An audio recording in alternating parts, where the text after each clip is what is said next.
1991 में मैंने उच्च शिक्षा विभाग ज्वाइन किया था। विगत 35 सालों से मैं कॉलेज में सहायक प्राध्यापक हिंदी के पद पर कार्यरत हूँ। छत्तीसगढ़ ही नहीं, पूरे देश के इतिहास में यह पहली बार होगा कि जब कोई एक अस्थायी प्राध्यापक 35 साल नौकरी करने के बाद बेरोजगार है। मैं एमए एमफिल प्रथम श्रेणी से उत्तीर्ण हूँ। 2009 में मैंने पीएससी पास की। पीएससी ने कहा कि आपका उम्र सीमा अधिक हो चुका है, आप कोर्ट जाइए। मैं कोर्ट गया। कोर्ट ने लिखा सचिव को, सचिव ने लिखा वो संचालक को, संचालक लिख रहा है किसको, ये भगवान जाने। और मेरा यह कहना है कि जब हम 35 साल से काम कर रहे हैं, मेरे 3000 साथी काम कर रहे हैं, तो उच्च शिक्षा विभाग को और यहाँ के मुख्यमंत्री भूपेश बघेल जी को ये सोचना चाहिए कि हम लोग छत्तीसगढ़ राज्य के हैं, यहाँ के मूल निवासी हैं, और आप छत्तीसगढ़ियों की बात करते हैं कि छत्तीसगढ़ मेरी प्रथम प्राथमिकता में है। आप हमको बेरोजगार कर रहे हैं, आप पीएससी के लिए पोस्ट निकाल रहे हैं।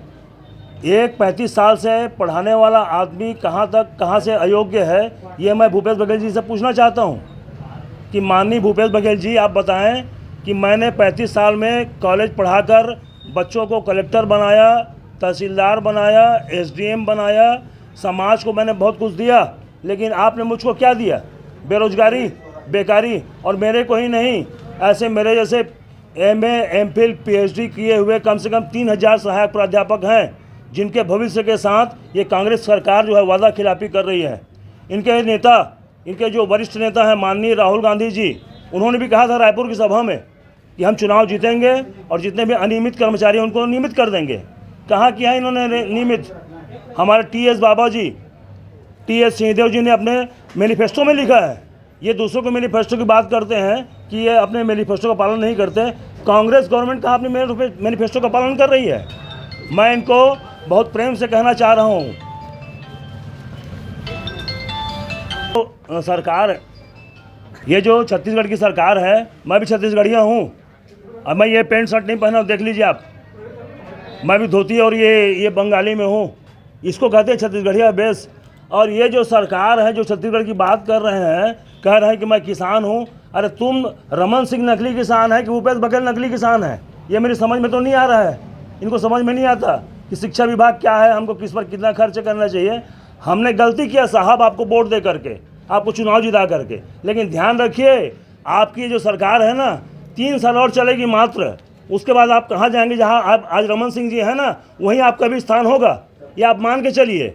उससे जाने से पहले यदि आपको चाहिए तो एक आप भला काम करते जाइए कि ये जो 3-3 हज़ार लोग शिक्षक 35-35 साल से काम कर रहे हैं उच्च शिक्षा विभाग में, शासन आपका नहीं है। आप व्यवस्था बनाने के लिए हमारे प्रतिनिधि हैं, और हमारे प्रतिनिधि होने के नाते हम आपसे पुनः एक बार निवेदन कर रहे हैं साहब कि आप हमारी बात सुनिए, और हमारी बात सुन करके ना हमको जो 4 साल और जीवन जीने का बच्चा है उसमें हमारे बाल बच्चों को पालने दीजिए। मेरी बच्ची जो है बीएचयू में पढ़ती है, बनारस हिंदू विश्वविद्यालय में। उसको 25,000 रुपये मेरे को महीना देना पड़ता है। मेरे पास 1 रुपये की कमाई नहीं है। ये सरकार बताए कांग्रेस की, इनके बच्चे, इनके कुत्ते जो हैं 25-25 हज़ार रुपये के बिस्किट खाते हैं, और हमारे बच्चे फीस के लिए तरसें। हम दूसरे के बच्चे को पढ़ा करके बड़े बड़े अधिकारी बनाएं, साहब बनाएं, उनको अच्छी जगह में भेजें, समाज का हम कल्याण करें। और हमारे बच्चे कहाँ जाएंगे? हम किसके पास जाएंगे? जाते हैं वहाँ रायपुर में धरना देने के लिए, वहाँ मीटिंग करने के लिए, तो हमारे सामने पुलिस वाले को खड़े कर देते हैं। मैं गया था उमेश पटेल जी के घर के सामने, ये कहते हैं कि छत्तीसगढ़ की सरकार को आप अपनी सरकार समझिए। मैं जैसे गया उनके गेट पर, उन्होंने कहा कि आप अंदर नहीं जा सकते। मैं बोला क्यों? सरकार को हमने चुना है भाई, हम क्यों नहीं जा सकते? उन्होंने कहा कि नहीं, ये रिस्ट्रिक्टेड एरिया है।